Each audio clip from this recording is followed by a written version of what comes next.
Friday. If you lucked out and were able to get a slot, you're going to have a good time with the Boys and Girls Clubs of Central Illinois and to talk about the outing to help raise funds and awareness for this great institution that impacted me as a kid when I was back in the St. Louis suburbs to many children today here in Central Illinois that are being impacted.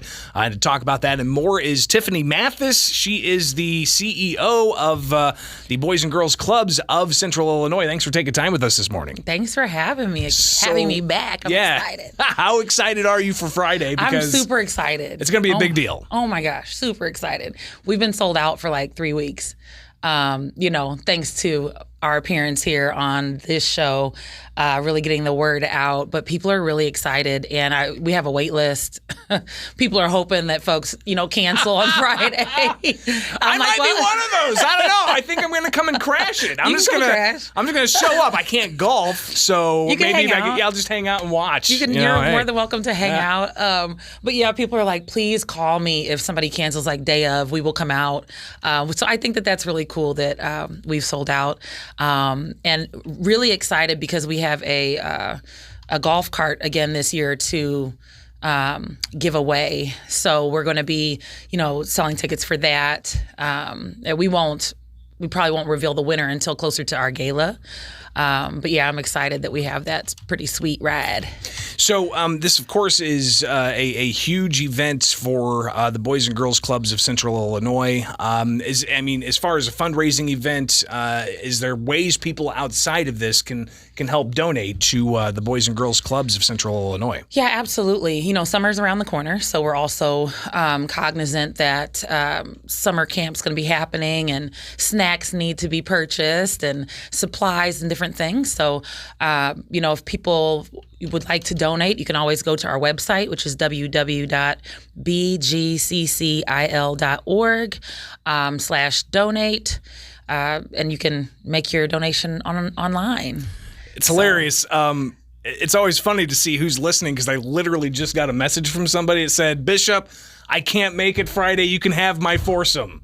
No, you didn't. I just got the text. Hey, who knows? Maybe Bishop, I got 3 other people to put with you. Listen, because I'm telling you, my phone has been blowing up.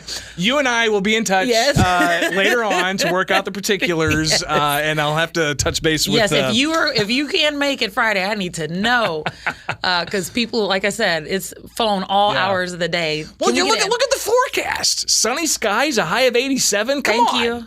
I'm telling you, clubs awesome. Get it done. That's right. Everyone in Springfield is welcome. So let's talk about the clubs some. Of course, when I was a kid, I did junior football in the St. Louis suburbs. There were pool tables. There were all kinds of events.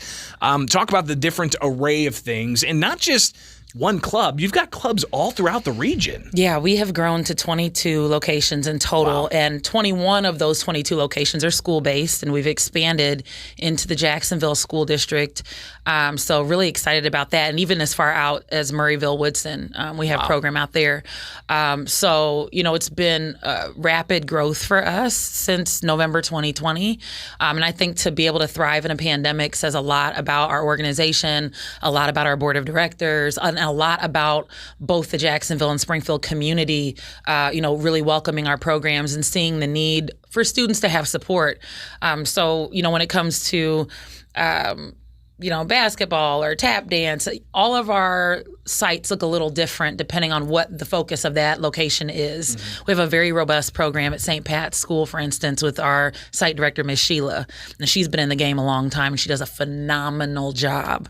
So, I love that no one location looks like the other in terms of what kids are able to experience, and it's really kind of tailored to fit the culture of that school or that particular after-school program. And these are, again, crucial to not just helping kids find peers, to find friends, but also to have them have some after-school activities that, especially during the summertime when school's not in session, they have that outlet, they have that guidance, they have that mentorship. Yeah. What about volunteers? Are you guys looking for volunteers? We're always looking for volunteers. And actually, with the golf outing, we've had to tell people, like, hey, I think we've got enough people to volunteer. Oh, that's great. Good. But yeah, we're always looking for volunteers, especially during the summer if someone has something fun that they do for their business. It could be a snow cone business. It could be whatever. Bring it to the club. We would love to have that. But we're always looking for volunteers, and that looks a lot different depending on what kind of time you have. I think sometimes when people hear volunteer at the club, they think it's very labor intensive. It could be, we know Mr. Bishop's going to be here the first Wednesday every month to hang out. Doesn't have to be an everyday thing. It doesn't have to be an 8-hour-a-day thing. Sure. It's kind of whatever fits your schedule, but we do have an application process. We run background checks on everyone and then move forward with kind of what are your interests and what location would you like to be at. We do also have some volunteers who, may have gone to Du Bois School or Owen Marshall, and they're like, I want to volunteer at that specific school because I attended there. Sure. So, yeah, we're always looking for volunteers. A lot of opportunity. Again, Friday is the golf outing for the Boys and Girls Clubs of Central Illinois. It's going to be a huge event. The weather looks great. Sunny skies, the high of 87. So if you have tickets, you are in.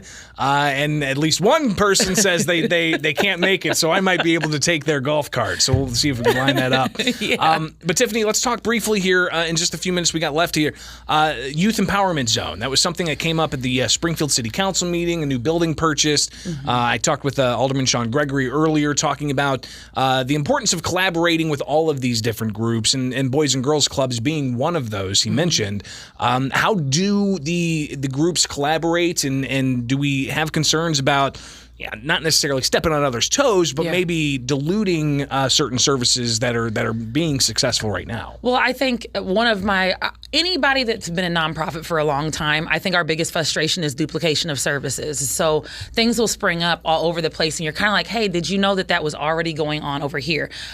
My thought is always, well, if something's already built, if there's an organization that's already functioning well, why don't we just lend our support to that? So I do think that it is essential that we as nonprofit organizations that are serving youth talk often and collaborate because your impact is greater. We don't have to keep applying or kind of fighting over the same grant dollars.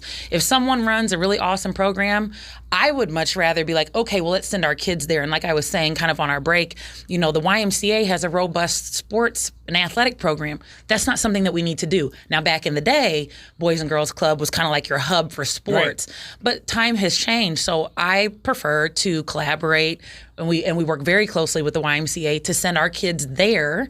They provide scholarships, donors provide scholarships for us to send our kids there and utilize their services in their wonderful facilities. So I do think that there is a need for this kind of youth empowerment zone in the sense of, yes, it is time for all of us to really bring our resources together and then figure out what do our kids specifically need. And maybe it's something we provide, and maybe there's something more specific that another organization could, help support our kiddos with. So I think it's a great idea in the collaborative spirit that we all should have. And it seems to make sense, at least in Springfield, where you've got a larger population. It not necessarily is going to be the same for like Jacksonville or elsewhere where it's a smaller population that the Boys and Girls Clubs of Central Illinois operate, but still important to have that collaboration. So looking forward to seeing what the future entails there. Absolutely. Tiffany Mathis, the Boys and Girls Clubs of Central Illinois, greatly appreciate your time as always. Hey, thank you. We'll likely see you Friday because I'm going to take, I believe it was Mark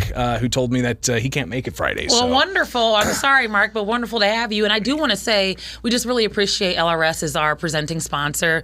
They've always been phenomenal to the club and just really grateful to continue to have their support. So really thankful for that. Awesome. Good stuff right here with Springfield's Morning News. I'm Greg Bishop on 92.7 WMAY, Springfield's News